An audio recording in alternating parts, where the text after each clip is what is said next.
Hey, good afternoon.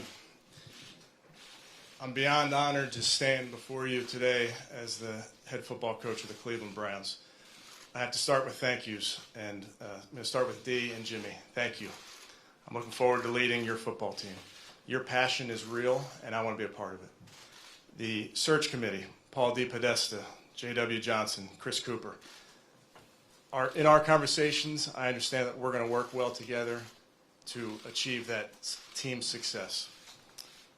The entire Browns staff, just being in the building now there for 48 hours, I can tell you we have outstanding people in that building. I am so impressed with the group that we have put together there already. And as I'll talk about in a little bit, it's about people. But for us to build our winning culture that we're getting ready to build here, it's going to take each and every one of our members of the Browns staff, and I'm really excited to get to know all of them.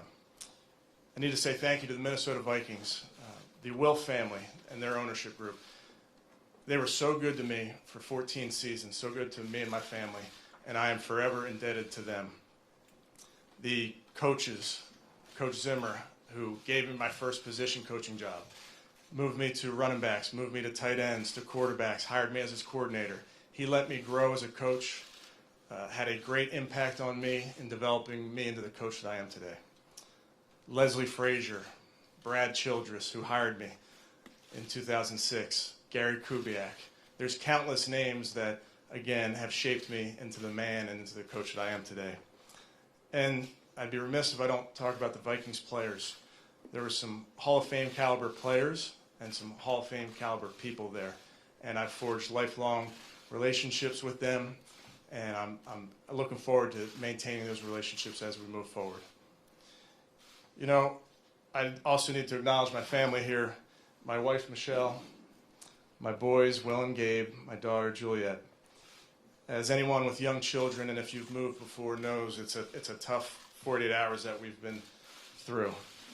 And we've made some promises to these children. We're getting a dog. We're going to Disney World. And Lord knows what else has been promised since you guys got here. But I have to acknowledge my brothers, my parents, Ed and Karen, my brothers, Ed, Matt, and David. Thank you for being here. Being with one organization for 14 seasons, I was fortunate, and I saw a lot. And in the NFL, as everyone knows, a lot happens year in and year out. And I served different roles there. When I walked in the door, I was the assistant to the head coach, and that encompasses everything and everything, anything and everything. So I know what it's like to grind. There's no task that's too menial, and I know how important every role in an organization, the impact it plays on winning. I was shaped by different mentors. I mentioned some of those coaches previously. I worked in different offensive systems with different philosophies and different personalities and different terminology, and I think ultimately that's shaped me into how I am as a coach, how I am as a person. First and foremost, success starts with people. And I know we'll talk a lot about culture, but it is absolutely about the people. And everybody knows the Harry Truman quote, "It's amazing what you can accomplish when no one cares who gets the credit." And that's what I believe we have in our building. We have great people. I know we're going to add to it. We'll hire a GM here in the next week or two, and we're going to add to this culture that we're building here, and we have the right people. And again, I just can't stress enough how excited I am to be just a part of it. You know, my leadership style is to be authentic. I'm going to be me, and I think that's good enough. And I'm going to be direct with our players, and they're going to get to know me, and I'm going to get to know them. And I want to lead from a relationship standpoint. I want them to understand what I'm about. But there'll be no mistake. Just like today, I'm ready and willing and excited to lead from out in front as I stand before you. And I'm also ready and willing to step back and let the success and shine the light on our players, which is where it should be.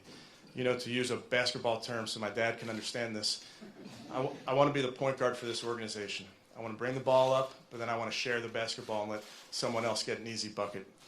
No smiling over there.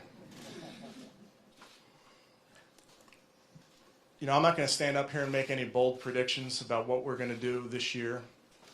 I'm not going to speak anything into existence right now. I can just promise you that we're going to work. I've already spoken to a few of our players already, and that's what I'm about. I'm about working, and I'm about putting a foundation together. We will be methodical about it. We will not skip step two and three to get to 4. We're going to start in the foundation, and then we're going to reinforce that foundation so that we can build upon it. And when I'm talking about this, I'm talking about schemes and technique. We'll be diligent about working with our players so that they can develop into the best versions of themselves. And ultimately, we're building a foundation for what we hope is a championship effort. We'll have a culture of accountability. We'll have structures in place. The players will understand our rules and what we're about, and we're going to be demanding, and we're going to hold each player accountable, because ultimately I know this about players. They may not come out and ask you for that, but that's what they want. I have a great, great respect for the alumni of this storied franchise. I pinch myself to think that I'm going to talk to Jim Brown later today. That's my dad's favorite player growing up, so I've heard all about Jim Brown as from a young kid, and that's special to me. And there's so many amazing people from this franchise that I want to get to know and meet, and I'm excited for that. I'm excited to get to know Cleveland. Can I take a poll of the room, east side or west side? I'm still trying to figure that out, but it's an incredible place. I've gotten to know some people, met some people at the pizzeria last night, and it's a passionate group, and that's what I'm about, and that's what I understand about this fan base. And this fan base is, they're incredible, and I can't wait to meet more of them, and they deserve a winner, and we're going to work tirelessly to deliver that to them. And with that, I'll take any questions. Tom's first. Hey, Kevin, Tom Withers, Associated Press, West Side. Thank you. You were a candidate last year, and the job went to a coach who made it through just one season, and yet you were undeterred to throw your hat back in the ring. Why? That's a great word. I am undeterred, and I'm undaunted, and I think the challenge is there, and I can't wait to be a part of this change. And that's where, again, why am I confident about that? Because I've been in the building. I know the people that we have. I know we're going to add to that building. I know we're going to add players, as happens in the NFL, but I'm excited for this challenge, and I'm ready for it.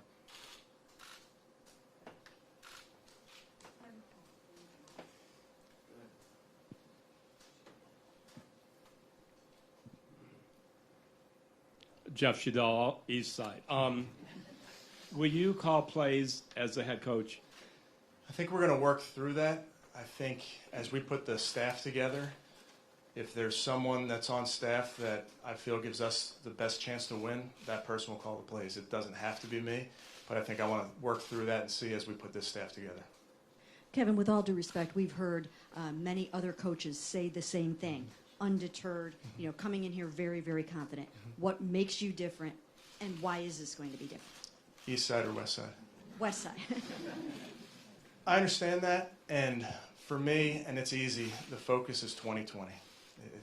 We're not looking backward, we're moving forward, and I hope all of our players know that too.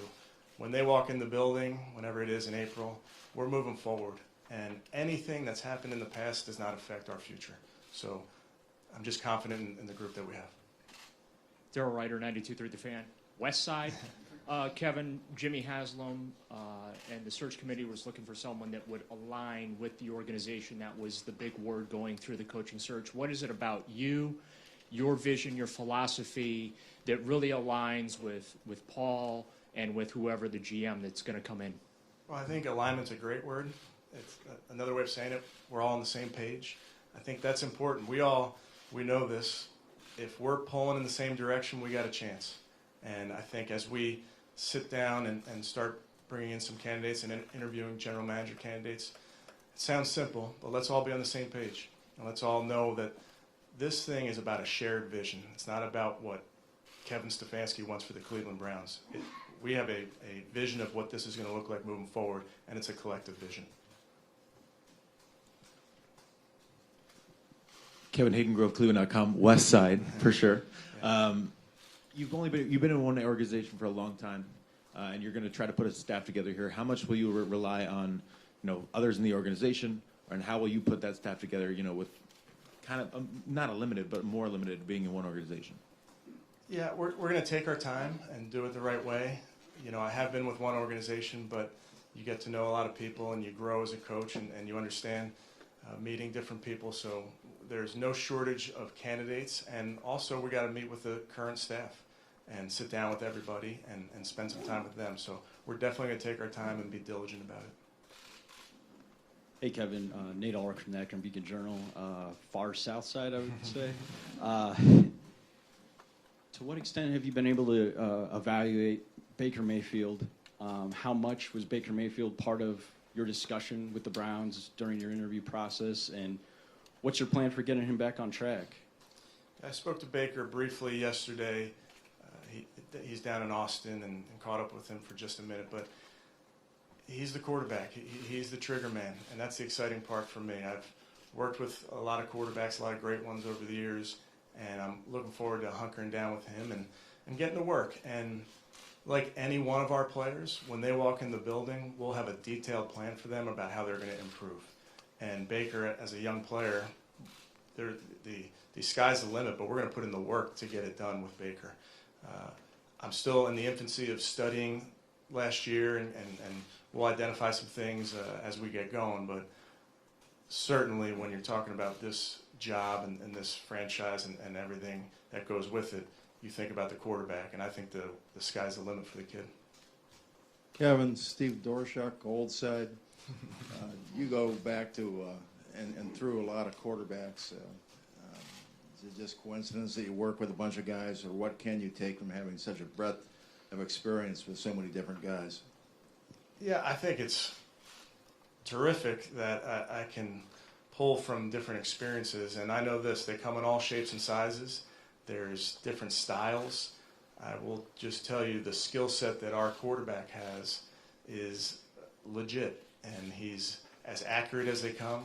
I think there's plenty of things that we'll do schematically to hopefully make life easier on him, and looking forward to the jump that this kid will take. I mean, he's such a young player, and the guys I've been around, when they put their mind to it and they start to grind on this thing and understand the whys in the concepts of that we're teaching, I really think this kid has a chance to take off.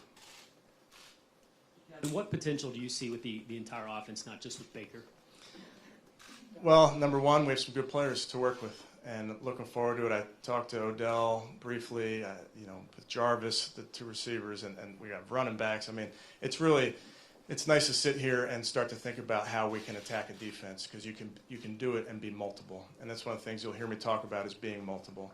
And I bring that up because it's just these defenses are so good in the NFL that if you're one-dimensional, they can kind of pin their ears back. So we'll try to be explosive, obviously, in the run and the pass game, but starting with the players, as we think about putting our scheme together, we're going to start with our guys, and then we're going to maximize the talents of the key players. Hi, Kevin. Congratulations. Speaking of your offensive system, you've worked under a lot of them in Minnesota. Is the latest one the one you want to bring, the Kubiak system? Yeah, so this past season was my first year as a full-time coordinator. So as we put our offense together this year, it was really my chance to, with all of our coaches, put a system together that we collectively believed in. So certainly, as I think about what we're going to do here, it's probably the jumping off point is where we started last year. And you can call it any system you want, and we'll just make sure it's the Cleveland Browns system. Hey, Kevin, you had only called plays for, I think, 3 games when you got the interview last year. Yeah. Did you think you were ready then, and what did you learn this year having the coordinator job for the whole time? In terms of being ready, you're not ready for anything until you do it. So luckily I was surrounded by some really good coaches these past year and a half to help me through that process. And I'll just tell you, it's like anything else. You learn from your mistakes. You try to get better. I tried to be as critical as I could be and look at my play calls and our play calls and what we could have done differently. So it's like anything else. I do believe you get better as you go, as you take in reps. And that certainly was something for me. As a play caller, you make a lot of decisions on game day. and you're making 70 decisions, and you're going quickly, and you're making quick decisions. So fortunately, I'll be surrounded by a bunch of really good coaches, and I think we'll have the players that can equip a play caller with some confidence in calling plays. And what was it like for you last year when you come down to get that second interview and then you don't get the job? Honestly, the focus is so much for the here and now. I'm always eager to talk to people and get to know people I don't know. So going through that process, I think, was really helpful to understand a different way of doing things and meet new people, honestly. And I just always thought very strongly of the people in this organization. So when the time came around this year, I just jumped at it because I think it's the right, starts with the people, and I think we have the right people. Doug Lamarice from Cleveland.com. Kevin, in Minnesota this year, you guys ran the ball a lot on first and second down. Is that something you believe in philosophically, or now that you're a head coach, could that possibly change in how you attack defenses? I think ultimately this is the AFC North, so the physicality, that aspect of the game will never be too far from our thoughts. We're looking to be explosive, and if that happens in the run game based on our personnel, that's terrific. If it's through the pass game, that's great too. So ultimately what you'll hear me talk about a lot is the marriage of the run and the pass game. That's very important. And I come at it from a different perspective. I played defensive back in college, and not well, but when I played, I know what that feels like when you have a run that looks like a pass and a pass that looks like a run. And I can tell you, in putting our scheme together last year, it was very comforting when you had a player like Harrison Smith come up to you and tell you, man, that's a tough scheme that you're running. This is really hard on the defense. And that gave us great confidence knowing that we were down the right path. Kevin, adversity usually makes or breaks teams. You know, having talent's one thing, but how you deal with adversity when times get tough is another. You as a coach, how do you get guys through troubled waters? Well, I think you have to be the same person every day when you walk in that building, win, lose, or draw. And I think our players will understand from me that I am going to do everything in my power to put them in position to succeed. And as you play in this NFL, you may have adversity in a series, in a game, in a half, week to week, and we need to tackle that and be a resilient bunch. But it's not going to happen from flipping a switch or me saying something to them just in the moment. You have to start building that mentality, and that's what we'll be about this spring and summer. That's when we start to develop this, so that when those challenging times do arise, and they will, that our guys are ready to navigate those waters. Marla Ridenour, Akron Beacon Journal, East Side. Congratulations, by the Thank way. you. When you talked about calling the plays, have you heard input from other people who say don't try to do too much too soon, or you seem open to either? Yeah, I've had really good conversations with a bunch of head coaches, some that have called the plays, some that have not. And I just think we need to work through that as we put our staff together. And again, I'm all about what's best for the Cleveland Browns. If that's me calling the plays, great. If it's not, I'm fine with that too. And just, do you feel, I mean, this can be an overwhelming thing, especially you're only 37, I think. Just, are you more prepared for it now than maybe you were a year ago? I would hope so. I feel like in this last calendar year, I feel like I've become a better coach.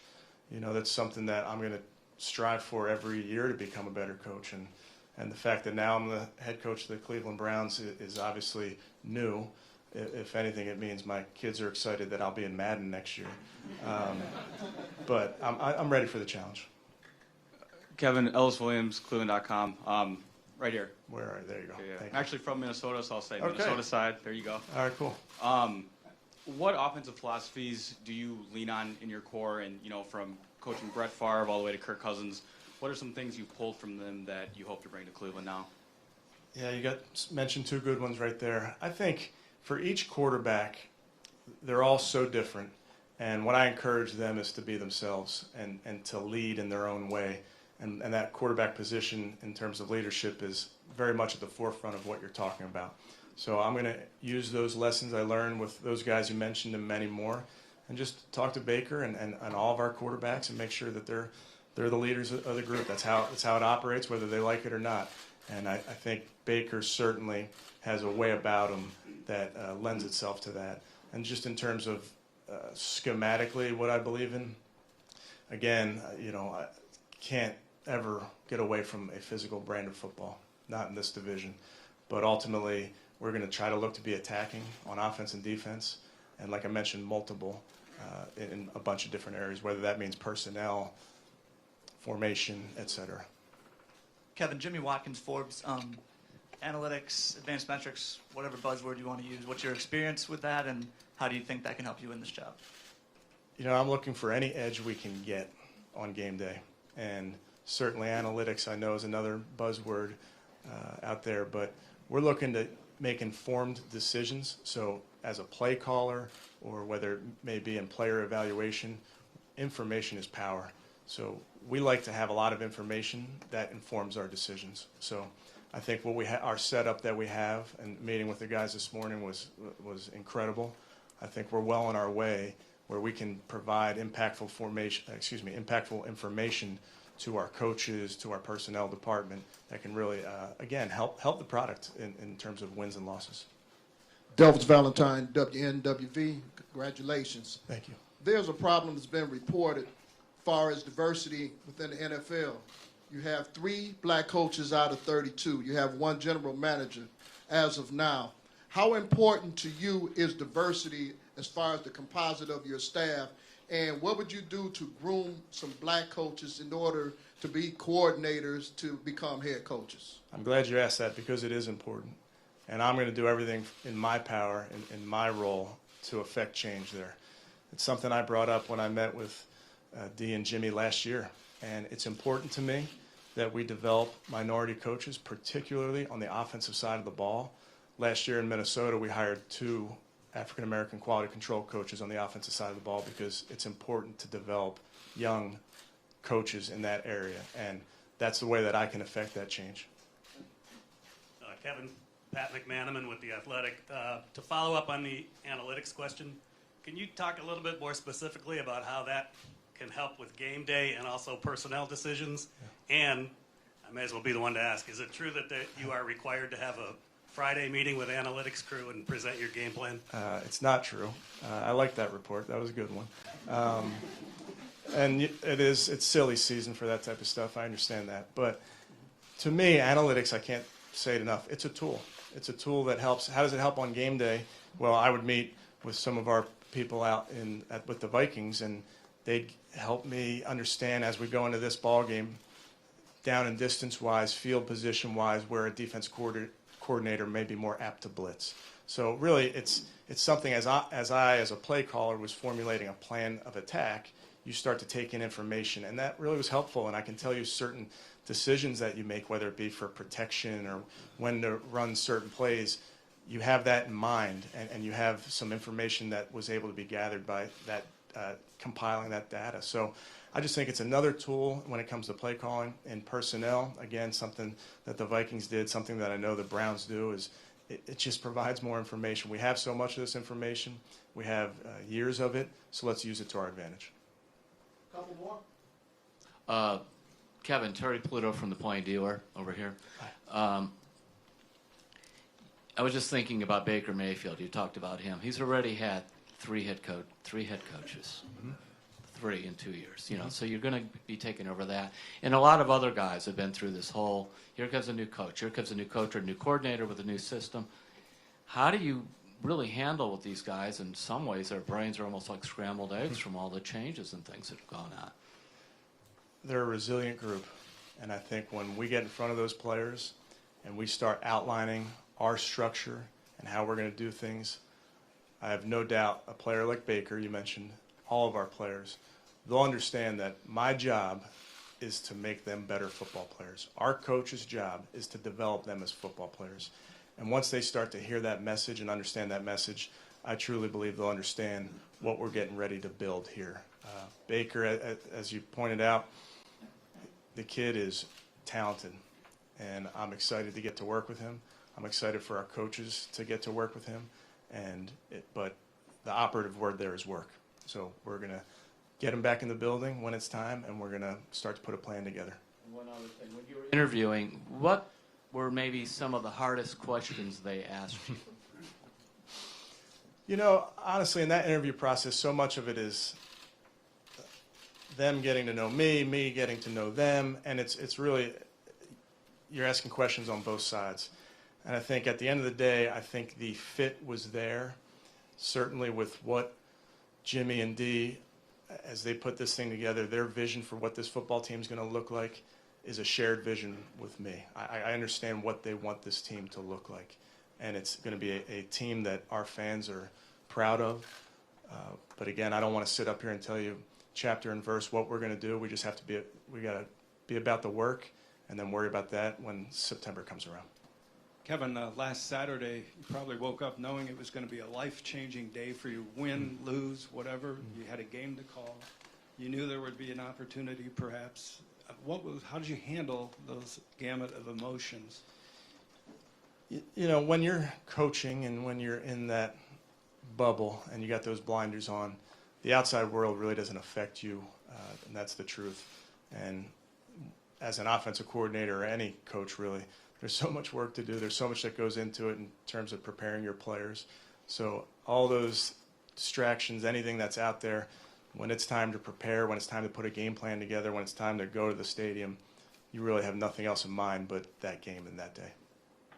Kevin, what reassurance did you receive from Jimmy and Dee that you will have the chance, that you will have more than 2 years to get this thing rolling and get it turned around?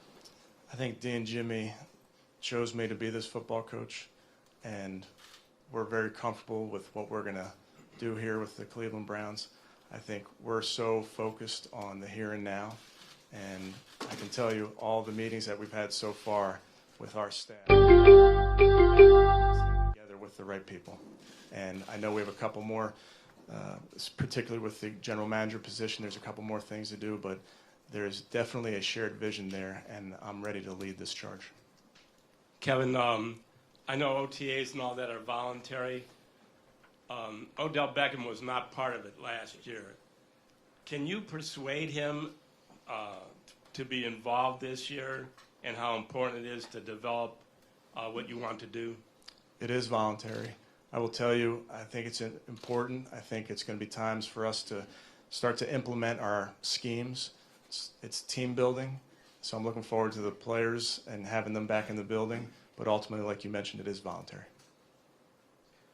Kevin, everybody's now curious about your staff.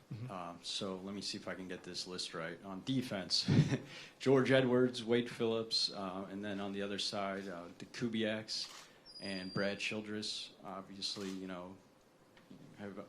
all those names are out there. Have you talked to any of those guys about joining your coaching staff? And then the second part of my question is, will you retain anybody from the previous Cleveland coaching staff?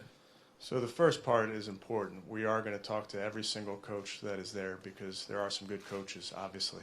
So I want to make sure I sit down with everybody. Going to do that today and tomorrow and however many days it takes, and understand them as coaches, get a feel for them and that type of thing. So we'll do that first.